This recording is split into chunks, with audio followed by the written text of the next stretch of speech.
Bom dia, boa tarde, boa noite. Estamos começando mais um episódio de Papo de Professor Podcast. Esse podcast que eu tenho o prazer de conduzir durante esses 5 primeiros episódios que nós fizemos, um episódio especial, e hoje chegamos ao 7º episódio com uma dupla bastante inspiradora de professores. Hoje eu converso com a professora Neir Muniz e com o professor Rony Martins. Eles vão contar sobre o território de onde falam, as experiências que constituíram cada um deles como os docentes que são hoje. Eu tenho certeza que será uma prosa de bastante aprendizado. Eu sou o professor Júlio Vale, leciono aqui na USP, na Universidade de São Paulo, e tem sido para mim bastante especial e emocionantes todos os episódios gravados até agora, publicados, e eu tenho certeza que esse será mais um deles. Para que a gente comece essa boa prosa, eu vou passar primeiro a palavra a Neir, agradecendo a Neir pela participação, pelo aceite e pedindo que a Neir se apresente aos nossos ouvintes, contando como ela se tornou professora, quais foram experiências marcantes nessa trajetória, desde a sua escolha até agora. Fique à vontade, Neir. Boa noite a todos. Desde já agradecer pelo convite, né? Dizer que me sinto honrada por esse momento, em poder partilhar com todos a minha experiência. Bem, eu nasci na cidade de Souza, interior da Paraíba, e vim para Campina, onde lá me criei, como se diz, me fiz gente, em Campina Grande. E aí estudei no Colégio Instituto Pax, e no ensino médio foi no Colégio Diocesano Pio XI. E por que eu estou dando ênfase a esse início da minha história? Porque foi no Colégio Diocesano Pio XI que, enquanto eu cursava o segundo ano do científico, que hoje equivale ao ensino médio, eu fiquei como monitora de matemática do primeiro ano do ensino médio. Então, eu acho que isso foi o que me impulsionou, porque como monitora eu me sentia assim, realizada. Isso me fez optar pelo curso de licenciatura em matemática, porque eu gostava muito daquilo que eu desenvolvia. Bom, quando eu terminei o ensino médio, eu me casei, não deu tempo de fazer vestibular, fui morar em Monte Dourado, no Projeto Jari, e como lá não podia ensinar sem ter a licenciatura, então eu fui procurar o que fazer. Eu fui ensinar as senhoras idosas a jogar vôlei. E fiquei com essa turminha de vôlei. Até que nós fomos morar em Aracaju, Recife, a gente se estabilizou um pouco em São Paulo. E em São Paulo eu tive a oportunidade de entrar na faculdade Camilo Castelo Branco e cursar ciências.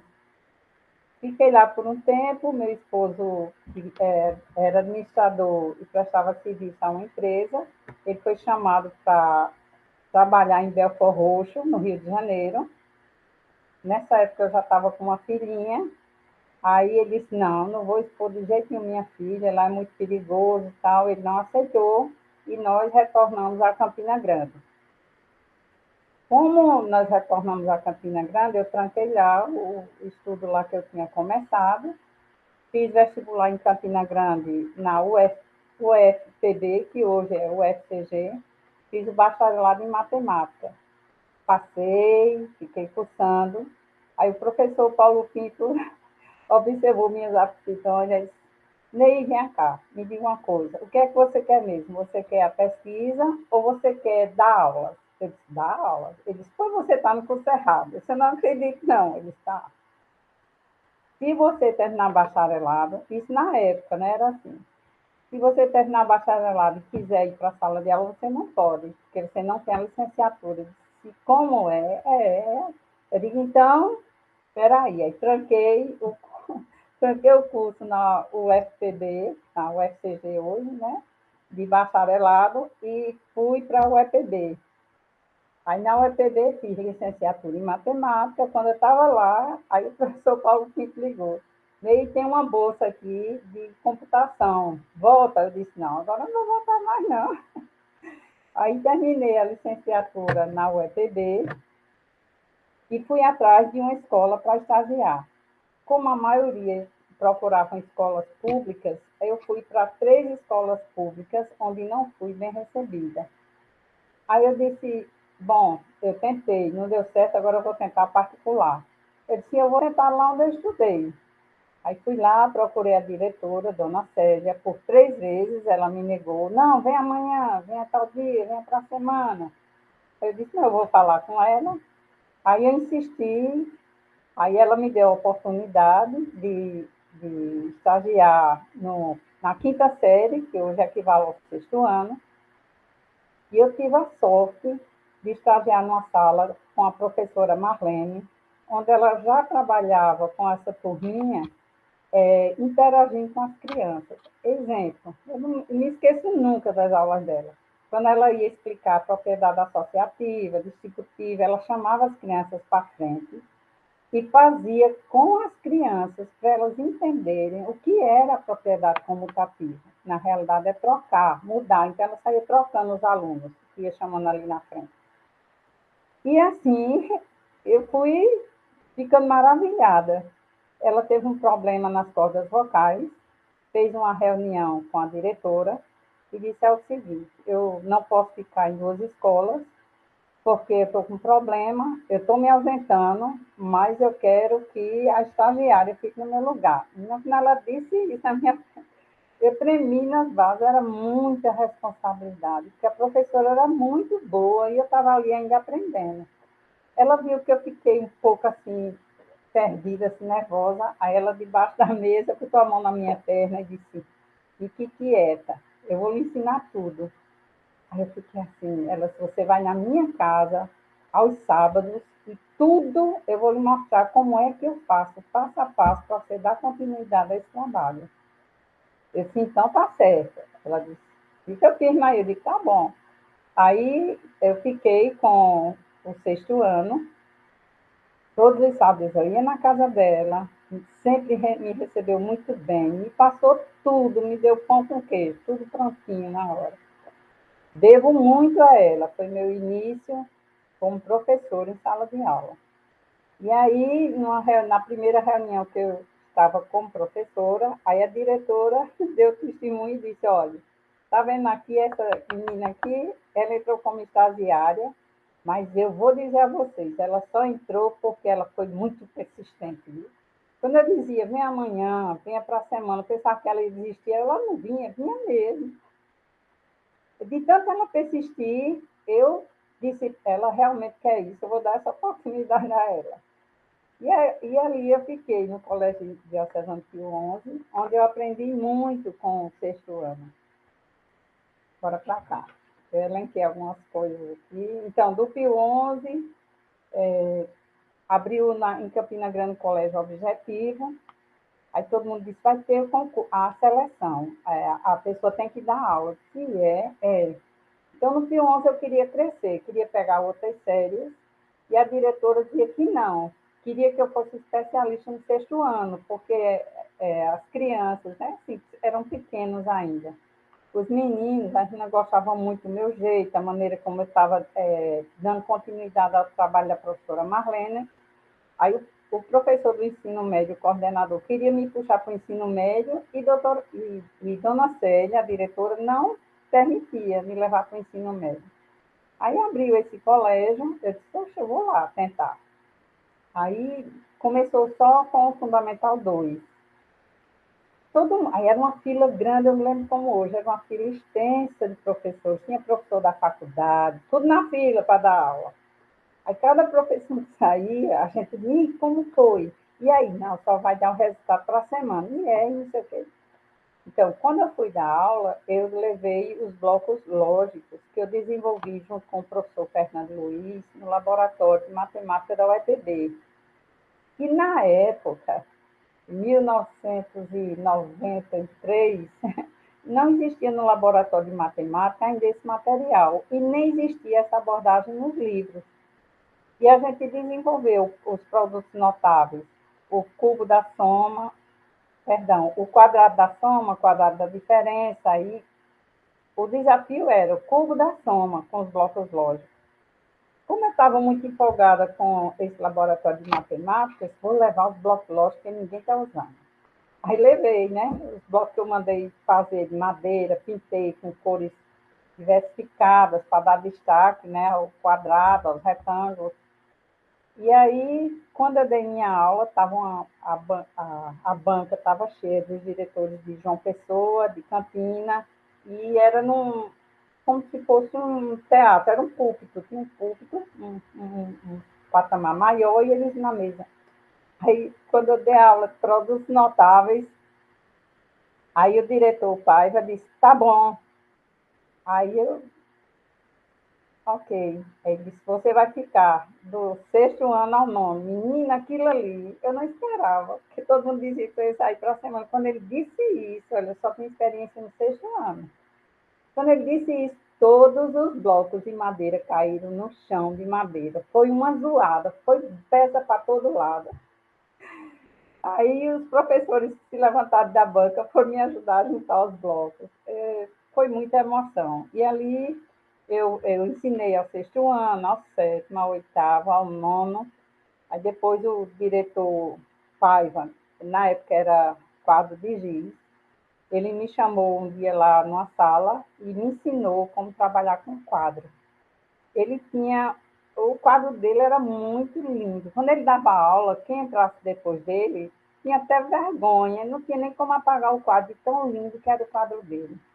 Aí ele disse, Ney, eu vou lhe ensinar a fazer um quadro bonito. Aí começou a dizer, você começa com essa cor, quando está resolvendo você bota essa cor, e no final você bota sempre o verde, por exemplo, número 1, verde. Aí a resposta você circula de verde, que é para o aluno fazer essas ligações, né?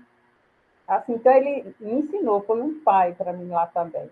E aí, depois ele me chamou para a coordenação do Fundamental 2, eu aceitei, que é uma coisa que eu gosto de desafios. E um dia, ele disse, Ney, é o seguinte, o professor do 1º ano do ensino médio faltou, e eu preciso que você vá lá dar uma aula, tudo bem? Eu nem preparei, ele disse, não, a aula é essa daqui, toma aí e dê uma aula lá. Eu disse, tá certo. Isso foi a 6ª aula. Aí eu dei a aula. Na 6ª aula, os alunos eram livres. Eles não tinham que ficar até a aula acabar. Como era a 6ª aula, então o portão ficava assim, aberto, livre, para quem quisesse ir embora e saindo. Aí sabe o que ele fez? Ele mandou dar aula e ficou lá no portão, esperando quantos alunos iam sair. Cada aluno que saía, ele perguntava sobre a aula. Se estava boa a aula, por que estava saindo. Aí eu dei a aula, né? Quando terminou, eu fui para a sala dos professores, aí eles, parabéns, a turma é sua. Eu, como assim? A turma é minha? Ele disse, isso aí foi um teste. Aí ele disse da metodologia que ele usou para avaliar a minha aula, e daí eu peguei o 1º ano, peguei o 2º ano, aí já deixei o 6º e o 7º ano, deixei a coordenação, porque eu disse, não, como coordenadora, qualquer profissional de pedagogia, outra disciplina, pode pegar, porque é capacitado para isso. Nesse sentido, eles são capacitados para isso. E o que eu tenho que agarrar e me dedicar é na minha sala de aula, porque se eu der uma boa aula, não é todo professor para me substituir. Esse foi meu pensamento. Aí eu deixei, com um ano eu deixei a coordenação e fiquei com o ensino médio, um pé no ensino médio e um pé no ensino fundamental 2.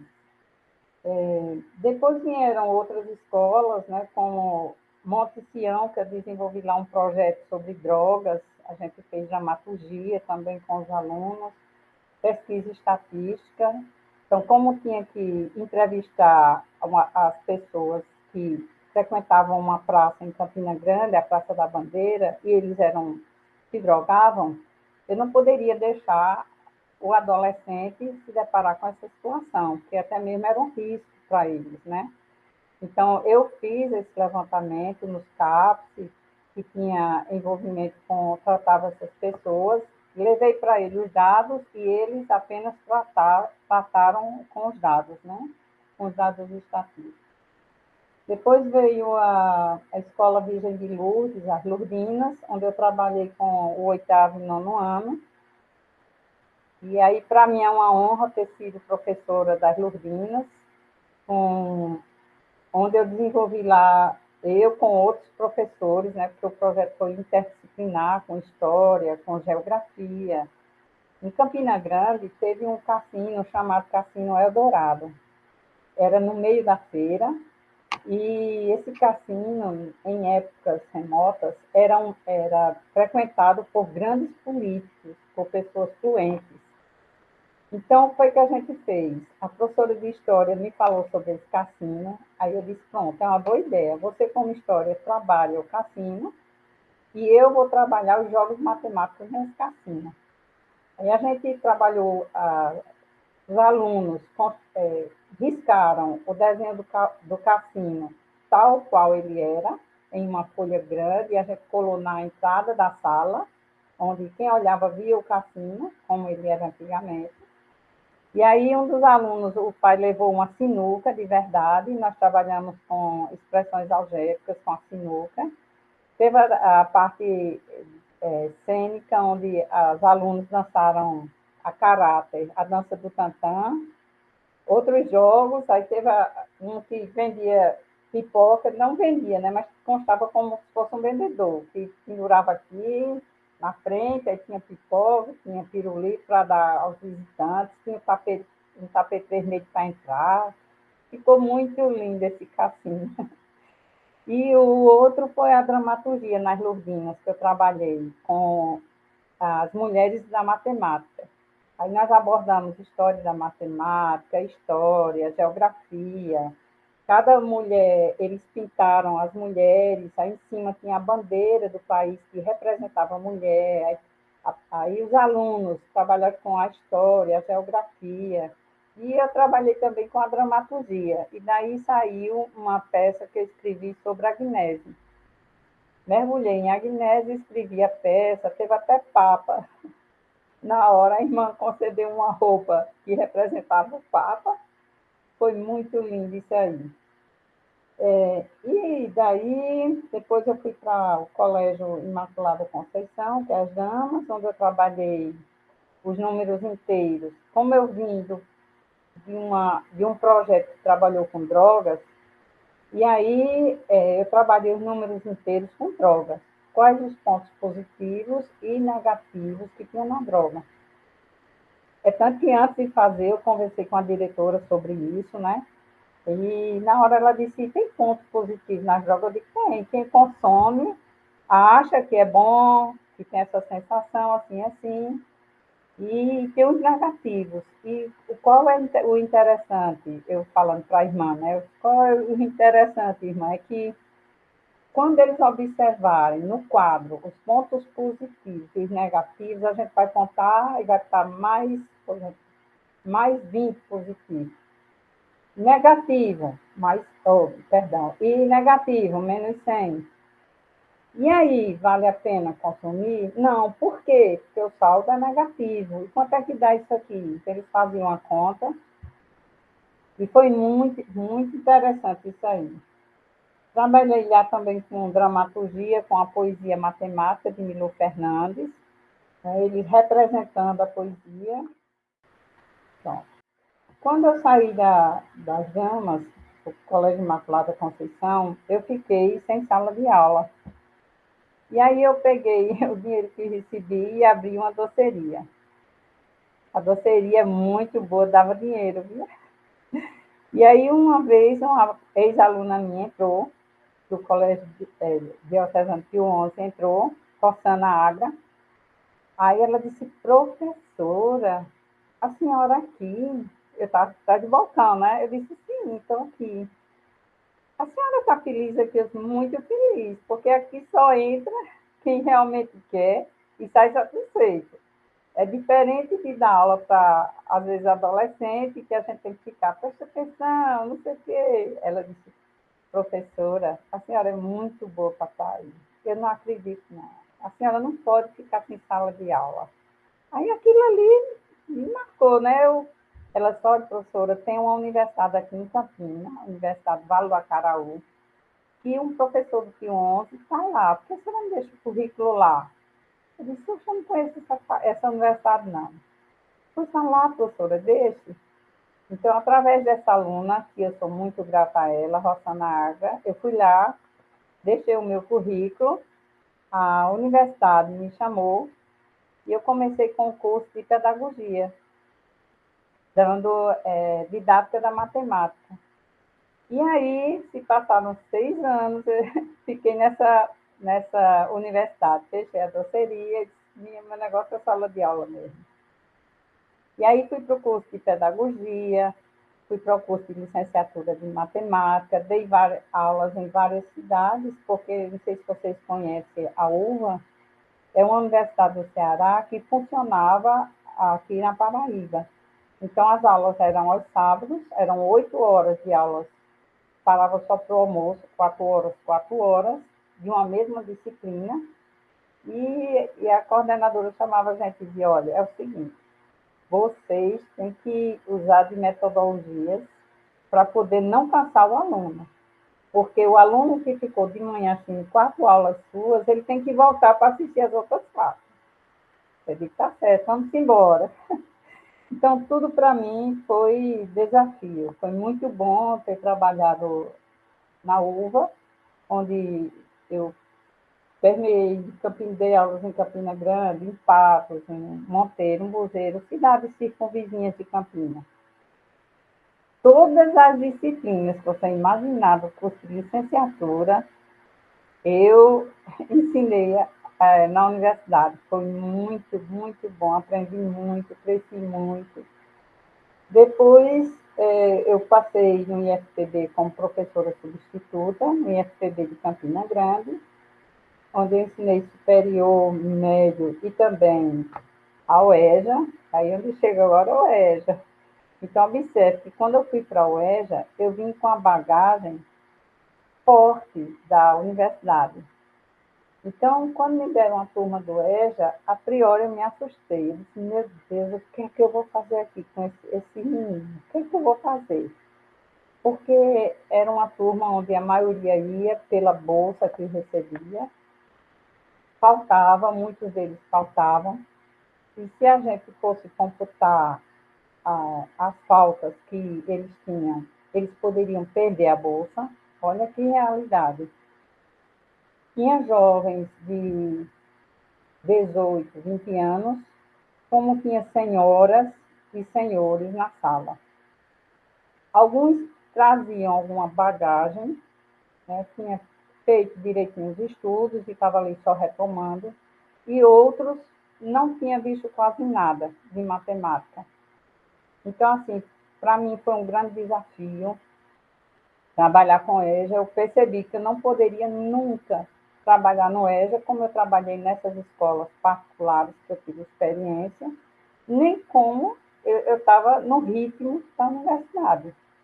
Então, eu tive que mergulhar no mundo deles, saber o que eles faziam, o que de bagagem eles tinham, para poder dar continuidade ao que um professor estava desenvolvendo com eles. Né? O professor saiu e eu peguei a turma, o carro já andando, e eu sem experiência nenhuma na EJA. Então, aprendi muito, muito mesmo com a EJA. Foi um grande desafio para mim.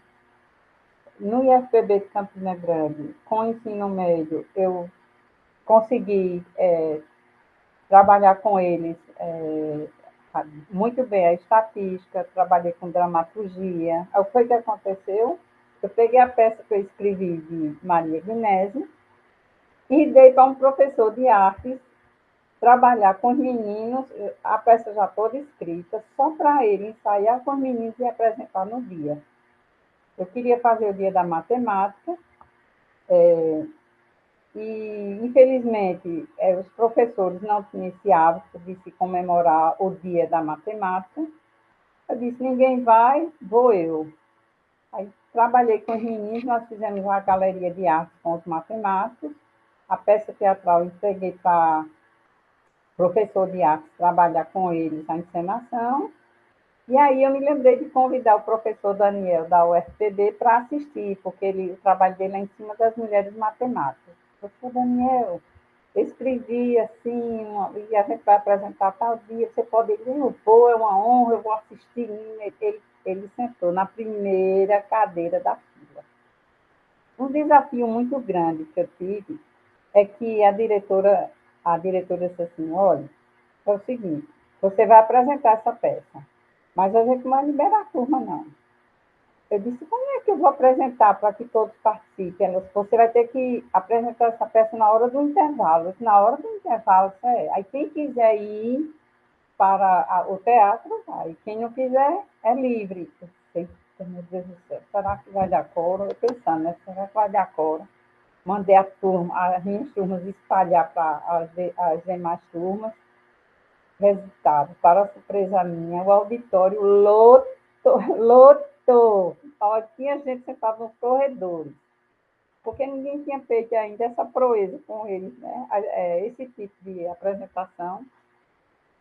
Resultado, quando começou a peça, olhe, me deu vontade de chorar, de me esconder, de tanta vergonha que eu passei com o professor Daniel na primeira frente, na primeira fila.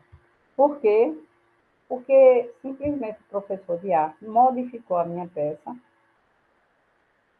ele modernizou, trouxe para os dias atuais, não me comunicou, e quando eu olhei na peça, os meninos não estavam vestidos adequadamente, como foi apresentado em outra escola, estava tudo vestido normal, muita gíria no palco, sabe? A Guinness falando com o pai, e aí, cara, por que eu não posso estudar? Não sei o quê, qual é, não sei o quê. Menina, olha, se eu pudesse cavar um buraco e me esconder, eu me escondia. Eu fiquei, porque eu tinha um convidado ali que estava esperando outra peça, né? A peça que retratasse a vida de Agnese no tempo em que foi vivenciada.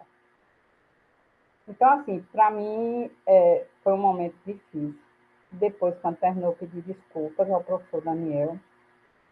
Ele entendeu e pediu para eu mandar para ele a peça escrita como eu fiz, e eu enviei para ele essa peça e eu acho que deu para contornar a situação. Deixa eu ver. Então, são muitas as experiências, né, que me trouxeram até aqui, que foram importantes e foram pontuais na minha vida profissional. Muito obrigado, Ney. Em especial te ouvir. São muitas mesmo experiências interterritoriais desse nosso Brasil grande. Você conheceu muitos lugares, muitos municípios, estados. Teve mentores e mentoras importantes, né? A Marlene, o seu pai, te ensinaram coisas valiosíssimas, né? Que todos nós, como professores, devemos ser bem ensinados, né? Gostei muito de te ouvir sobre isso. Fiquei imaginando aí utopicamente um mundo que a gente tivesse, cada um de nós, professoras e professores, mentores assim como os que você teve, né, que nos preparassem para a docência tão bem. E agradecendo agora ao Rony pela participação, pelo aceite, vou passar então a palavra a você, Rony, para que você nos conte como se tornou professor, como ingressou na docência, né, um pouco do seu território também. Fique à vontade. Boa noite, boa tarde, bom dia. Sou Rony Martins, professor de matemática da Escola Politécnica Joaquim Venâncio da Fiocruz.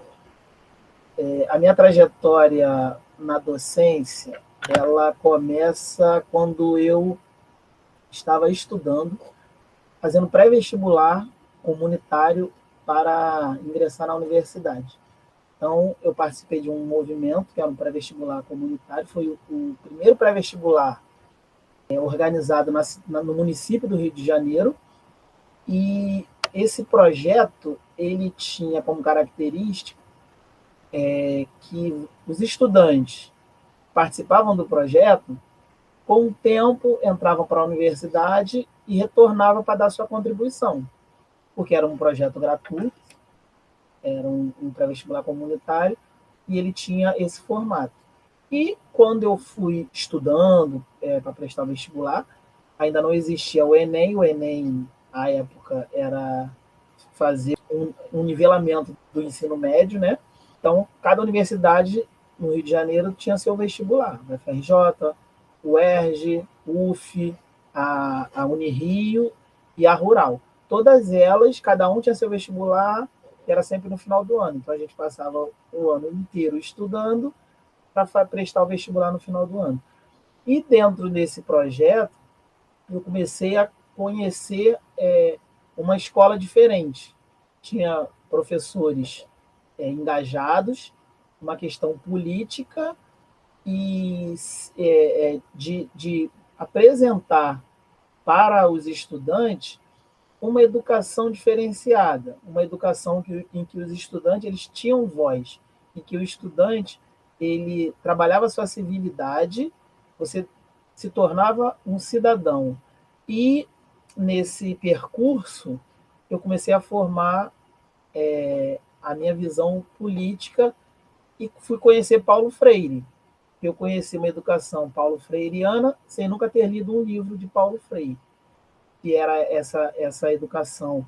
Você via o lado do aluno, que você tinha um entendimento, você percebia como o aluno se portava. E uma das coisas muito importantes nesse projeto era que eu me entendi como cidadão pertencente a uma sociedade onde eu poderia, eu tinha de deveres, mas eu também tinha direito. Eu, enquanto estudante, eu, enquanto uma pessoa com CPF, eu tinha também meus direitos. E nesse pré-vestibular, eu comecei a me encontrar.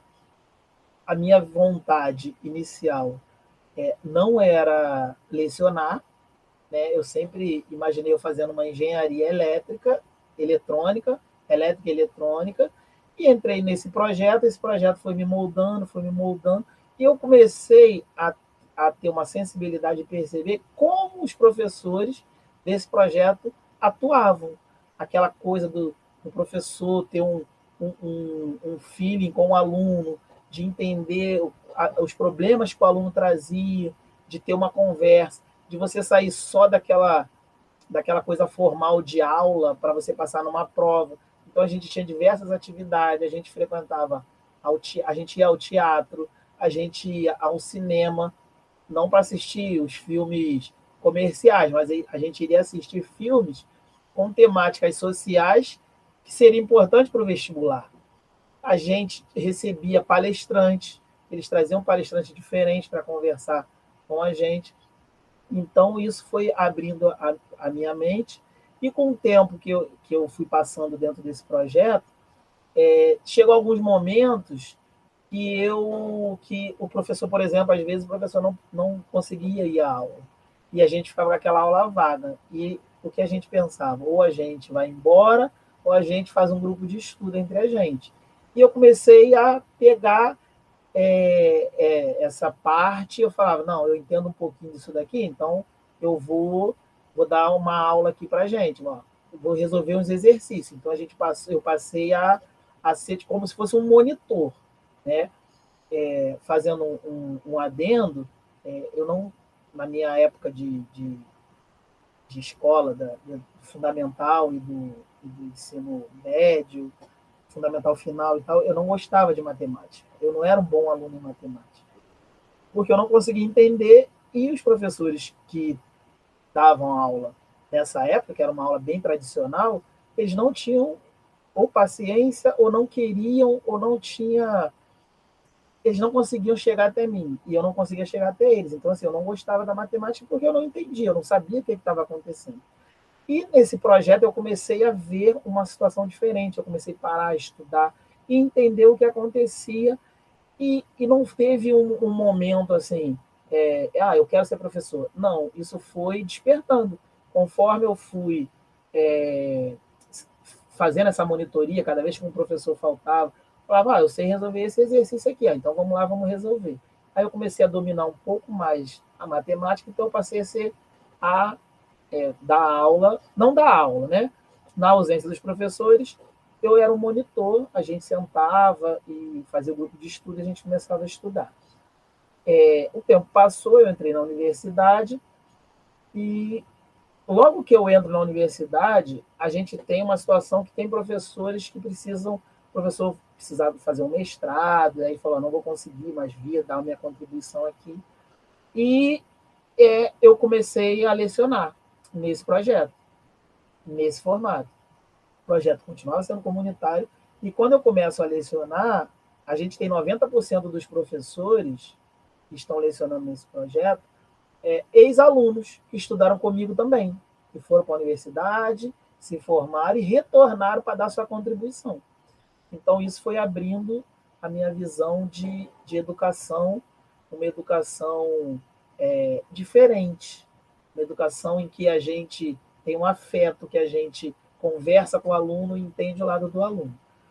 E, nesse projeto, eu dando aula nesse projeto, esse projeto era numa comunidade aqui do Rio de Janeiro, que é na Mangueira, e se chamava AMV, Associação Mangueira Vestibulares, e esse projeto foi me trazendo essa parte da educação de entender o lado do estudante. Não bastava eu colocar uma fórmula, porque aquilo precisava fazer sentido para ele, precisava entender como eu não entendia antes.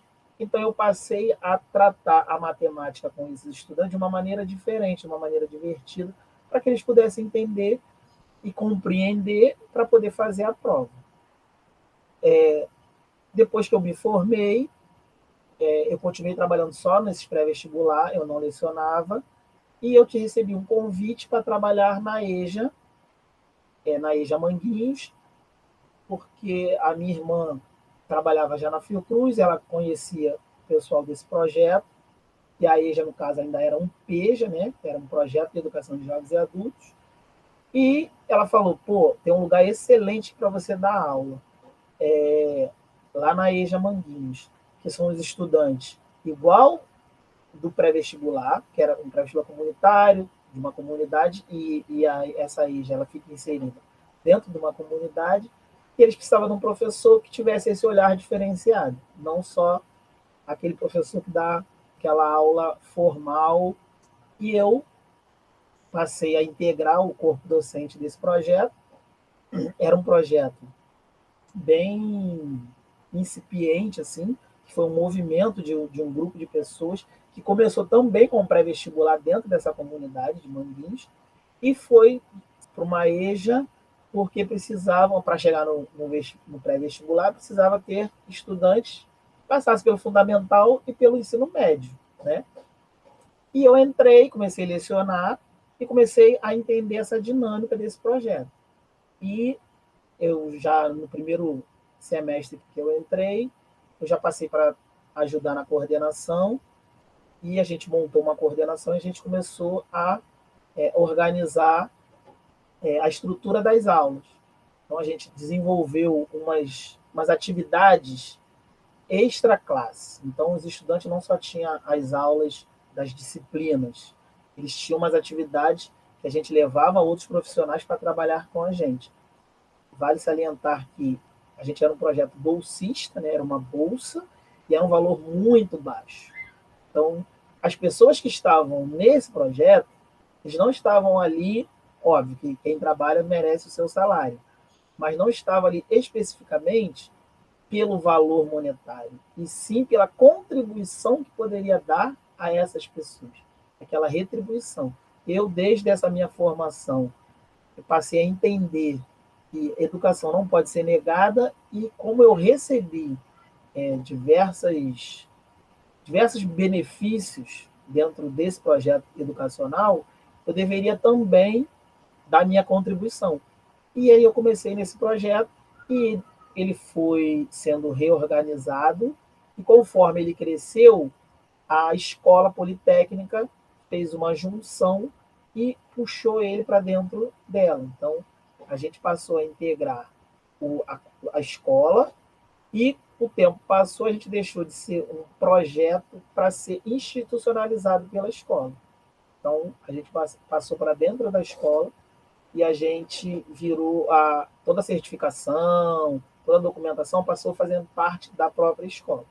Então, essa foi minha trajetória, e aí eu passei a fazer parte dessa EJA Manguinhos, que é dentro da Fiocruz, aí a escola abarcou, a escola politécnica passou a certificar, porque a gente antes era certificado pela Secretaria de Educação, que era um convênio, né, era um convênio entre as partes, e a escola pensou, não, PEJA vai deixar de ser PEJA, ele agora vai ser EJA. Essa é a modalidade de educação de jovens e adultos.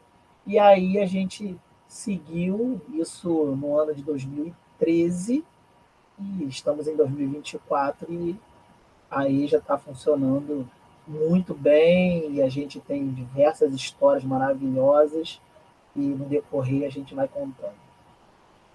Muito bom te ouvir, Rony. É fascinante ver nas trajetórias de vocês como se materializa, né, o compromisso ético, político, né, muito inspirador ver o cuidado com o qual vocês lidam com a educação desde muito cedo nas trajetórias de cada um, né, e acho que esse é um dos privilégios de ter o nosso papo de professor, né, podendo ouvir cada um de vocês.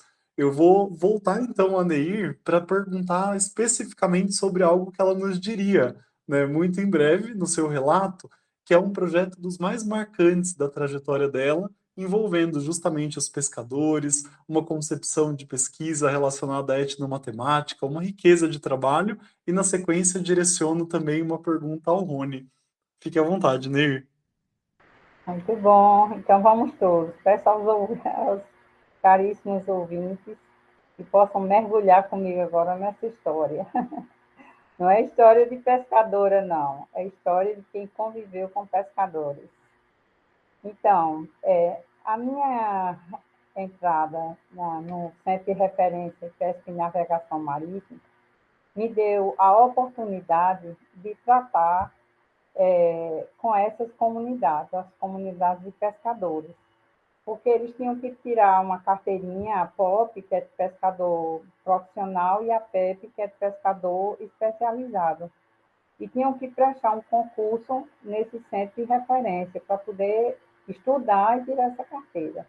Mas como eles iam fazer o concurso, se eles não tinham domínio, fazia tempo que eles não estudavam português, matemática, então o professor de português elaborou um curso de português básico e eu elaborei um curso de matemática básica.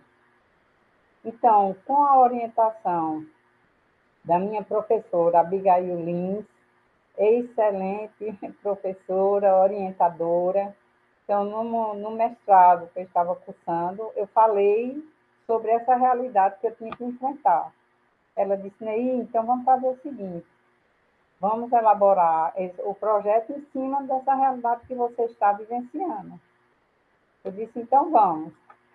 Então, o Centro de Referência me deu os conteúdos matemáticos que eu tinha que trabalhar com eles, e um deles envolvia a geometria. Eu digo, é na geometria que eu vou. Então, eu entrei em campo, pesquisei os artefatos que os pescadores usavam, como era a maneira deles de viver, como era que eles iam para o mar, quando eles voltavam, esse tempo que eles levavam. Então, muitos alegavam o seguinte, que não voltavam a estudar porque eles achavam que eles não estavam aptos e não se achavam dignos de estar naquele ambiente escolar com outras pessoas, com alunos do ensino médio, com outros profissionais, eles não achavam dignos de frequentar aquele lugar. Eu disse, não, aquele lugar é para vocês, e vocês vão frequentar. Então, eu fui na colônia de pescadores, fiz o levantamento de dados para saber quantos pescadores tinha em Cabedelo, quais as comunidades, né? Dentre elas, eu vou destacar aqui Camalaú, Camboinha, Jacaré, Jardim Manguinhas, Monte Castelo, Ponta de Mato, Recanto do Poço. Então, eu entrei em contato com os líderes dessas comunidades e pedi para eles divulgarem essas aulas que iam ter para preparar esses pescadores para fazer esse curso e ter direito à carteirinha. Então, nisso aí, alguns pescadores chegaram junto, né, se apresentaram, e eu peguei um deles que era o mais experiente, né, em idade e em tempo de pesca, seu Manuel, e eu combinei com ele o seguinte, eu disse, seu Manuel, eu gostaria de a gente dividir a sala de aula. Ele disse, como assim? Ele disse, olha, vamos fazer o seguinte, a primeira parte da aula, quem vai dar aula é o senhor. Ele disse, eu não sei dar aula de matemática. Eu disse, não, o senhor vai dar aula sobre os artefatos de pesca que você usa. Cada encontro nosso, cada aula nossa, você vai usar um artefato. E naquele artefato eu pego o gancho para explorar a geometria. Então, antes a gente sentava na sala lá dos professores, ele me trazia o artefato para eu conhecer, né? E aí eu ia ver, a minha pesquisa era como explorar a geometria naquele artefato. Então, dentre os artefatos que foram explorados, ele teve a oportunidade de explicar para a turma, como também outro aluno, Marivaldo, que é um pescador. Nós exploramos a rede de pesca, os tipos de covos, tamburá, que é uma bolsa para guardar o peixe quando se pesca, o porta-isca, a vara de pescar, os tipos de peixe que são pegos aqui na região. Nós fizemos um levantamento dos vocábulos utilizados pelos pescadores. Por quê? Porque a sala era mista, não era só de pescadores. Porque uma vez que abriu uma chamada pública para fazer esse curso de matemática básica, não poderia dizer que é só para pescadores. Então, ficou em aberto. Mas os pescadores sabiam que era para eles, né, para oportunizar eles e preparar eles para o concurso. Tinha na sala de aula pessoas que não eram pescadores, não era desse meio. Então, quando eles levavam o artefato e falavam sobre o artefato, tinha falas que quem estava na sala dizia, mas o que significa isso? Então, eles explicavam o que era. E ali, a cada aula, um dos pescadores ia lá na lousa e colocava a palavra que um disse e o outro não entendeu. Aí a gente foi listando as palavras e os pescadores foram explicando. Então, um dos artefatos também que eu achei muito interessante e me chamou a atenção foi a saçanga. Porque a saçanga é um material feito de chumbo que ele lembra a pirâmide. Então, eles usam uma linha, um anzol, que dá aproximadamente 2,5 metros, 3, e eles, quando estão no barco, porque o POP não pode ir para o mar aberto, né? É mais na proximidade da margem. Então, quando eles vão nos barquinhos, eles pegam a saçanga e jogam a saçanga até encostar na base, na terra, no solo. Então, isso aí, quando encosta, eles sabem a que profundidade eles estão ali naquele momento. E também, quando eles levantam a saçanga, no fundo da saçanga vem pedrinhas, e pelas pedras eles sabem que tipo de peixe tem ali naquela região, naquele dia. Então, é muito interessante. A rede de pesca apresentada por seu Manuel, no primeiro momento da aula, ele trouxe o material, ensinou a todos da sala, porque nem todo pescador sabe construir a rede de pesca. Então, ele levou as agulhas, os tipos de agulhas, ele ensinou como fazer, ele levou uma rede já pronta, que eu pendurei no quadro, e ficou sentado, e os alunos foram juntos, e ele foi construindo a rede e ensinando. Aí parou, e disse, agora venha você fazer um pouco. Venha fazer, então, houve essa interação. Com a malha que ele fez da rede de pesca, nós trabalhamos a geometria, trabalhamos polígonos, trabalhamos diagonal, trabalhamos perímetros, trabalhamos área. Então, assim, foi uma experiência muito, muito gratificante, muito rica, onde os depoimentos dos pescadores disseram assim, uma pescadora disse assim, olha, professora, eu disse a mim mesma, eu vou só um dia e não vou mais não, porque eu sei como são essas aulas. A gente não aguenta não, a gente chega cansada, assim, mas professora, eu pensei que não ia dar em nada nessas aulas, mas eu gostei muito dessas aulas. Então, assim, quem começou foi até o fim. O índice de aprovação foi um índice assim, que me deixou satisfeita. Foi quase 100% dos que estavam na sala, que fizeram esse concurso, foram aprovados, saíram com a sua carteirinha POP, a PEP, né? Porque eles ainda cursaram, fizeram o curso para ter a carteirinha.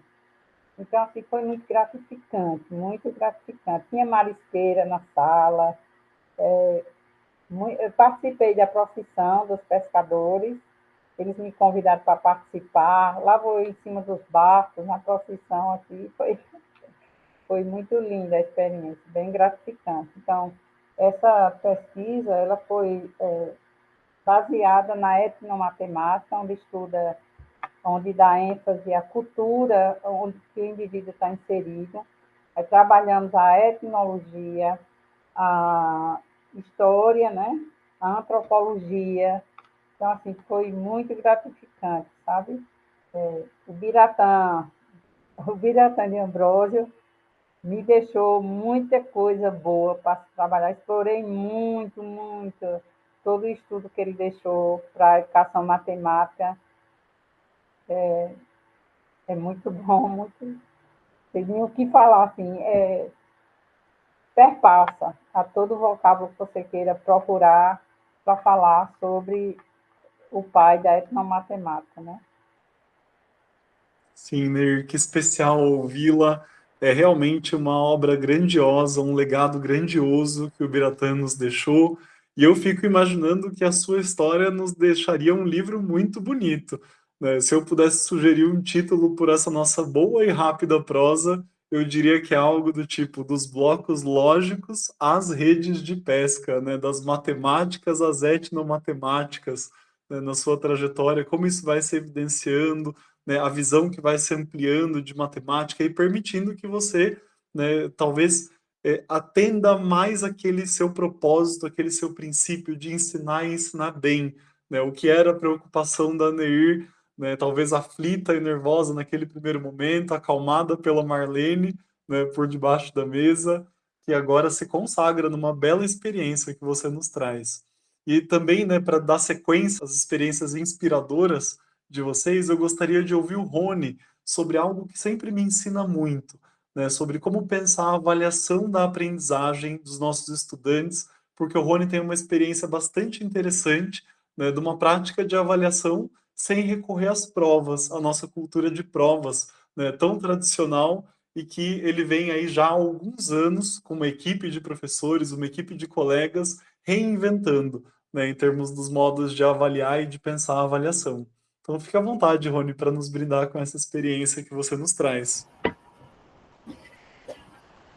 Então, a avaliação, o que é avaliar, né? A gente, enquanto docente, o grupo de docentes está sempre nesse questionamento.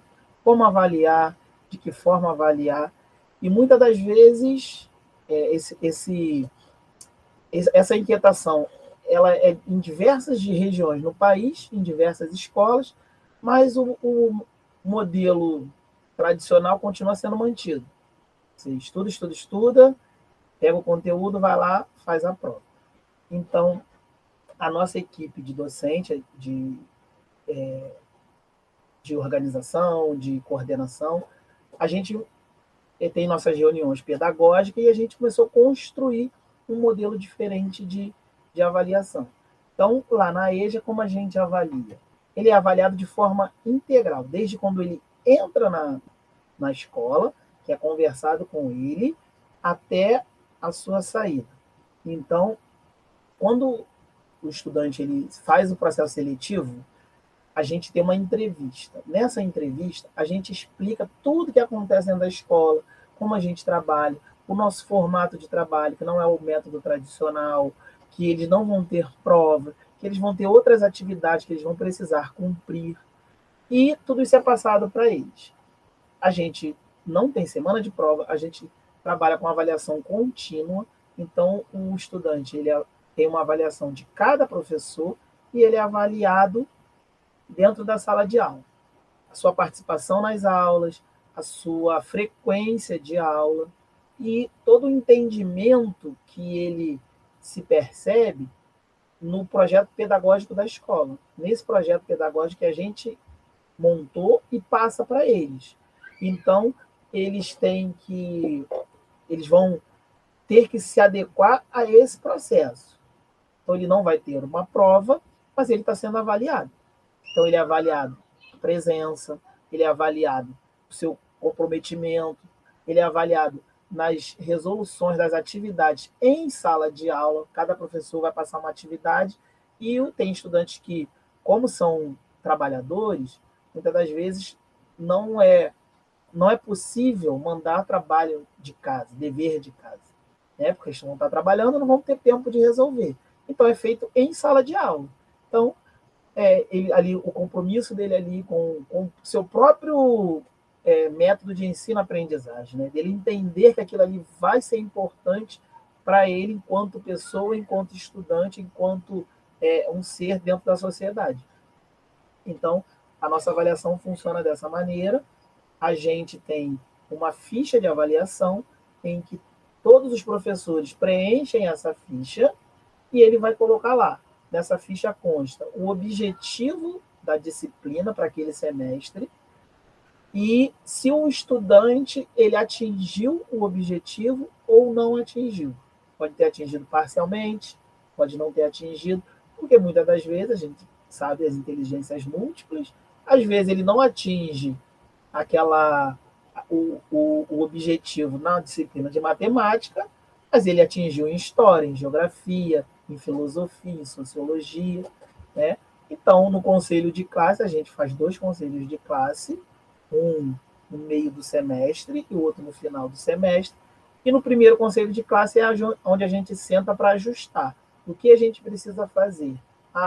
O estudante ou a estudante tal tem essa dificuldade. Então, a gente vai tentar fazer um material ou o professor vai fazer uma atividade específica para aquele estudante e vai tentar fazer com que aquele estudante siga crescendo para poder atingir o objetivo, né, que foi colocado lá.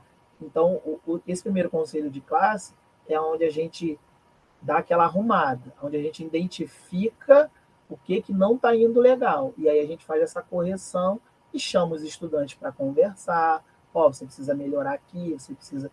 Essa ficha de avaliação, ela é passada para o estudante.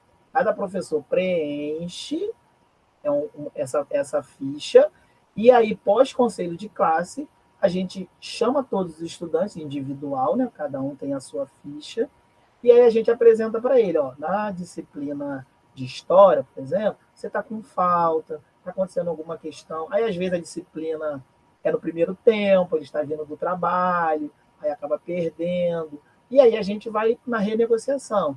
Então vamos fazer uma apostila, aí o professor de história faz um material para aqueles estudantes que têm dificuldade de chegar, que não pega a explicação. Então, a gente vai avaliando dessa forma. É fácil? Não é fácil, porque você vai avaliar um por um dos estudantes. Então, por exemplo, eu tenho 4 turmas do ensino médio, cada turma tem 30 alunos. Então, eu tenho 120 alunos que eu preciso avaliá-los individualmente. Então, a gente vai lá, preenche a ficha, o estudante, ele é frequente, ele não é frequente, ele participa das aulas, participa, ele está comprometido, ele participa das atividades extra-classe, a gente tem cineja, a gente tem palestras, a gente leva eles a outras a atividades fora da escola, como museus, teatro, a gente pega esses estudantes e leva. Quais os senão? A gente encontra, às vezes, algumas resistências com alguns estudantes, principalmente os mais idosos, porque ele vem daquela coisa da escola, tem que se escrever no caderno, você dá a nota, corrigir o caderno, dar visto no caderno, e a gente faz esse diálogo tentando mostrar, não, isso não é educação, uma educação saudável. A educação saudável é essa, que a gente conversa com você, explica para você. E a gente vai tentando, e aí muitas das vezes eles não conseguem se perceber entendendo a disciplina, porque como não tem esse parâmetro de, tirei 6, então eu fui mais ou menos. Tirei 9, eu fui bem. Tirei abaixo de 6, eu fui mal. Como não tem esse parâmetro de prova, às vezes eles não conseguem compreender. Isso é um trabalho nosso, do coletivo, de apresentando para eles. Não, você está indo bem, ó, você melhorou. Porque a gente, enquanto docente, a gente percebe a evolução do estudante. Mas muitas das vezes ele não percebe. E aí essa dificuldade, eu não sei fazer, principalmente na matemática, né? Não sei fazer essa conta. Aí você vai conversar com o aluno, você vai contextualizar para ele como ele, fora da sala de aula, aí traz o que a nossa colega Neir pontuou de D'Ambrosio, né, da etnomatemática, aí a gente traz para eles como eles já sabem matemática. Quem é a dona de casa, quem faz a comida, ela faz a comida matematicamente. Ela não sai colocando aquelas coisas, ela vai fazer o bolo, ela não sai botando de qualquer maneira. Ela tem a medição, ela mede. Dentro das suas casas tem as figuras geométricas. Então, tudo isso a gente vai conversando com esses estudantes no transcorrer desses 2 anos, ou 4 ou 6 anos. Porque quem entra, a nossa escola, ela tem as séries iniciais, as séries finais e o ensino médio. Então, a gente tem estudantes que estão lá desde o ensino inicial, das séries iniciais, da alfabetização, e aí vai seguindo até o ensino médio. E aí a gente apresenta esse processo educacional dessa forma diferente. E tem dado muito resultado. Quando eles chegam no último módulo do ensino médio, é que eles conseguem ter uma compreensão melhor de toda a experiência, todo o know-how que eles absorveram, que eles vêm trazendo. Aí eles passam a entender que, assim, realmente, eu não dependo de uma prova para dizer se eu sou uma boa pessoa, se eu sou um bom estudante ou uma má estudante ou uma boa estudante. E aí é só lá no final, e aí eles conseguem entender, e aí agradece a todos os colegas e tal. Inclusive, a gente agora, no dia 17, acabou de formar as 3 turmas, e muitos, apesar de não ter a avaliação como prova, a gente apresenta para eles as atividades de prova, que eles vão ter que encarar fora da escola, quando sair, quando vai fazer um curso de enfermagem, de técnico, vai fazer de culinária, vai fazer o Enem. Então, a gente apresenta essas provas para eles, só que de uma forma diluída. Eu, por exemplo, eu dou os exercícios do Enem, mas eu não digo que é do Enem. Eu só apresento, vamos resolver esse exercício, e eles vão resolvendo. Quando chega lá no final, que já está acabando, eu falo, tá vendo? Todos esses exercícios são essas provas que estão aí fora. Então, é uma forma diferente da gente trabalhar com eles, avaliá-los e seguir o fluxo. A gente tem uma independência pedagógica para poder fazer isso, a direção permite. Então, esse formato foi um formato que a gente traçou e a gente segue com esse formato. E não tem, por exemplo, a escola da manhã, ela é do ensino regular. Ela tem prova, semana de prova. À noite, não. Mesmo eu trabalhando lá de manhã e à noite, na EJA, a EJA nós decidimos como a gente vai fazer, e é assim que funciona. E está indo bem até hoje. Já fiz apresentação até nos nossos encontros. Posso apresentar para os colegas que precisarem, que quiserem conhecer esse formato diferente, porque é diferente, né? É uma forma diferente, mas funciona perfeitamente. Excelente ouvi-lo, Rony. É uma experiência igualmente enriquecedora para nós todos, né? Há alguns episódios atrás, nós ouvimos o relato de uma professora que disse que, quando era criança, recebeu uma nota -1 numa prova. E se emocionou, ficou triste quando ela compreendeu que ali havia quase um ato de crueldade da parte da professora que havia dado aquela nota, né? E disse que, inclusive, ela não havia compreendido o sentido, né, do -1 como uma nota e o que ele expressava, né? Então, eu acho que a gente tem muito ainda a avançar em termos de avaliação, né, de entender primeiro que a avaliação não é só prova, e a sua experiência nos mostra de maneira excelente, né, o que vocês vêm construindo já, né, há muitos anos, e que é uma experiência muito relevante. né, de convencer os alunos de que eles podem sim ser avaliados com critério, com rigor, e mesmo assim sem depender exclusivamente do uso de provas, né? Então, acho que são duas experiências essas que vocês nos trazem que agregam muito, ampliam os nossos olhares, né, permitem que a gente sonhe aí outros horizontes para a educação. E eu gostaria de entrar nesse nosso último bloco pedindo que vocês nos trouxessem uma mensagem final, seja ela de agradecimento ou de inspiração, de motivação para quem vem adiante, né, e quem ouviu o nosso podcast até esse momento. Então, vou começar com a Neir e, na sequência, passo ao Rony. Neir, fique à vontade. Bom, como a minha última fala foi sobre uma pesquisa que eu desenvolvi juntamente com o Didi Lins sobre os pescadores, então a minha mensagem vai ser nesse contexto, certo? Diz assim, ó, parti para a minha mais longa travessia e mesmo que ela só durasse esse único dia, eu havia escapado do maior perigo de uma viagem, da forma mais terrível de naufrágio.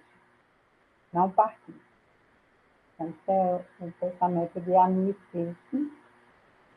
E nós temos que ter coragem para enfrentarmos os desafios, entrar no navio e não se contentar e ficar na proa, né? Participar da aventura, desbravar mares e conquistar as terras as quais são preparadas para que nós possamos colocar os pés, ficar nossas raízes. Muito obrigado, Neir. Muito especial ouvi-la. Rony, fique à vontade. A mensagem que eu deixo é que EJA é resistência, EJA é força, EJA é mulher, EJA é ser humano, EJA é gratidão, EJA é Paulo Freire, EJA somos nós. E que a EJA, para mim, é um reconhecimento de ter entendido, de ter me entendido enquanto estudante, docente, porque eu sou egresso da EJA, só fui perceber isso no nosso curso de formação, que eu era um egresso da EJA, e eu não entendia como a EJA era tão fascinante. Na verdade, é porque eu já tinha passado por esse processo e para mim, a educação de jovens e adultos, ela é o mote que faz a gente ter esperança de que a sociedade tem jeito. É na educação de jovens e adultos que a gente se reencontra, que a gente se encontra, que a gente ensina, que a gente aprende, que a gente se transforma. E a gente transforma no coletivo. E essa transformação toda que faz a gente continuar seguindo, isso é a EJA, é a educação de jovens e adultos. Excelente, Rony, é muito bom ouvi-lo, tê-los conosco nesse time de educadores que inspiram, que se encontram aqui no Papo de Professor Podcast e seguem inspirando, estimulando, encorajando pessoas a perceber que a educação é sim um caminho potente de transformação. É certo que ela sozinha não transforma, como muito bem nos lembrou o mestre, citado pelo Rony, mas sem ela também a sociedade não muda. Então agradeço muito a vocês dois, Rony e Neir, pelos ensinamentos, pelas lições valiosas, pela partilha. Quem nos escutou até agora, fique conosco, siga compartilhando, não deixe de dar as 5 estrelinhas aqui no Spotify e seguir compartilhando o Papo de Professor Podcast para que essa inspiração, essa lição inspiradora chegue a mais e mais pessoas. Muito obrigado.